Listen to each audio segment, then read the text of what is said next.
In Finland, automobile racing is a really popular hobby, and a lot of people belong to amateur racing leagues.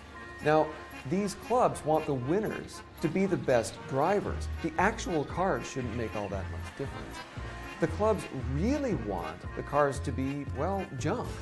So they've come up with two very clever rules. First, if any driver goes to another driver and says, "I want to buy your car," then that driver has to sell. And second, no driver can sell for more than, say, $1,500. Now, there's a really simple lesson here. Walk up to someone and point to something and say, "I want that, and you can't stop me." And that person can't create wealth there anymore. Any wealth that they try to create will just be taken. Now, in Finland, this practice is just restricted to these racing leagues, and it's supposed to make the races more exciting.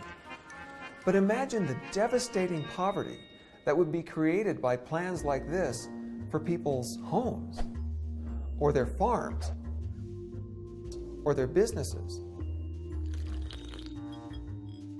In Zimbabwe, for example, officials have made it so hard to get a business license that most small business owners operate without any legal proof that they actually own their business. So corrupt officials are then free to help themselves to merchandise, cash, the whole store if they want to. And really, there's nothing the owners can do to tell them no.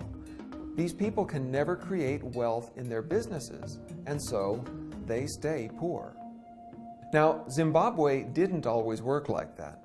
But within just a few years, these sorts of practices have wiped out decades of rising wealth in Zimbabwe and made it today the poorest country on earth.